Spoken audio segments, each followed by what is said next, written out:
Здравейте, приятели! Днес ще разгледаме едни големи чудовища. Това е едното.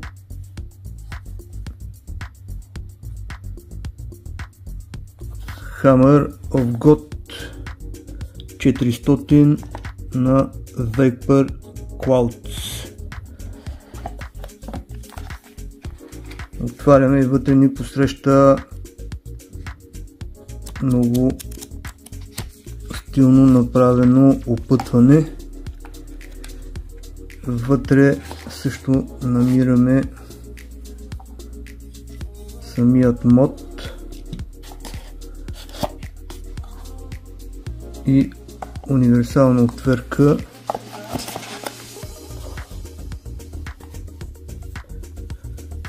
за ето тези места тук също.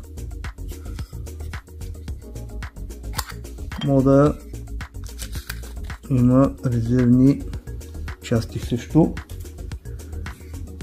Тук се поставят батерийките. С 4 батерии работи.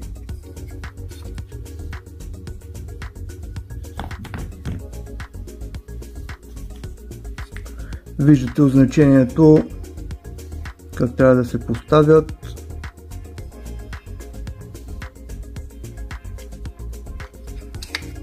Първата е така, втората така, следващата плюса е долен и така. Много интересен начин затягаме.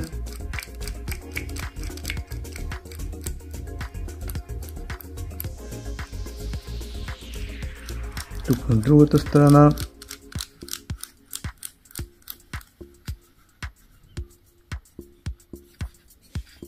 И слагаме капачето е на магнит. Тук обаче трябва да се отбележи, че пина не е пружиниращ. Евентуално с отвертчица може да го регулирате. И ето го мода изгрява.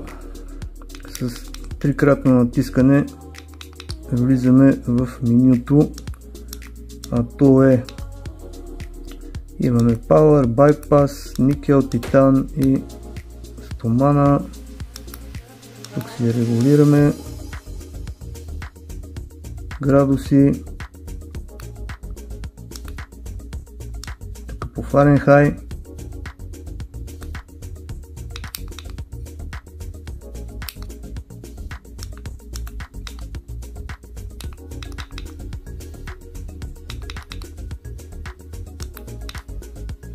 Тук имаме почистване на дръпките, стелт режим и смяна на цветовете, ако желаете евентуално. Това е по предният капак също е на магнити, има допълнителни прозрачни, които може да си вземете. Много красив, много малък удобен мод, но все пак за 4 батерийки си е тежичък. Ето го и следващото чудовище, което ще разгледаме. Черен, естествено, за черния мод. Това е на Vapor Clouds Valkyria XL. Малко трудничко излиза и пак ни посреща едно много качествено опътване, как да боравим, да работим. Имаме множество оринги, болчета и накрая идва този голям звяр. Дрип типа няма да може да сложите ваш. Отварянето става чрез четвърт оборот. портовете за течност, доста голями. По този начин стигаме до базата.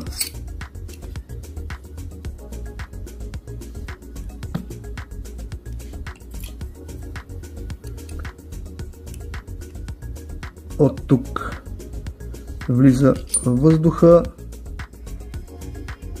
минава отдолу и обдухва намотките отдолу.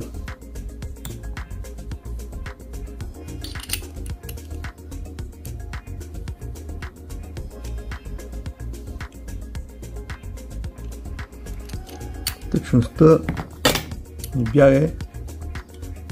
Още една показалка имаме тук под ръка. Течността ето от тук навлиза. Намотките така се поставят. Тук са легените за памук. Това е базата на Valkyria XL. Сега ще направим по една намочица и естествено нямам търпение да го тествам.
Здравейте, приятели!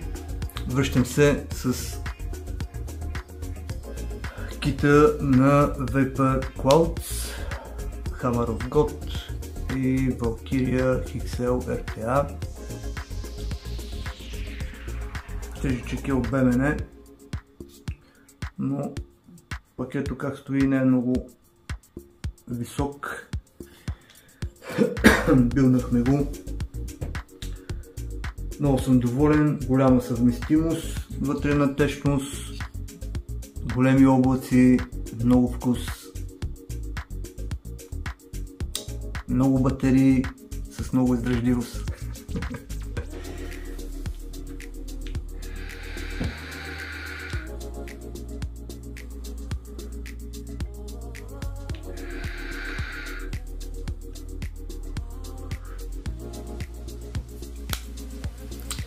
Да е труден за билд, само малко по-голяма намочица трябва да му се сложи. До сега 4 мм не съм слагал, най-много до 3,5, 3,5 до 4 не съм слагал и чак толкова врътки до 8 не съм стигал просто на нито един изпарител. Това без значение, но като цяло много съм доволен от мода и комплекта като цяло.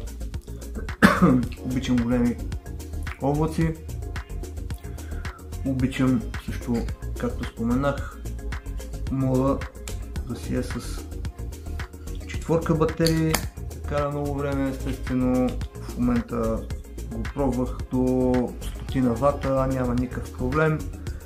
0,29 ома ми е билда, вече съм направил 60 дръпки и не спирам да изпарявам. Течността, която пробвах на Darkstar манго с касиц, също доста ми хареса. Хареса манго, хареса ми касиц и затова реших да направя един проект манго с касиц да пробвам. Много съм доволен.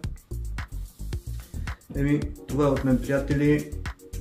Благодаря, че ме гледате и до следващото ревю.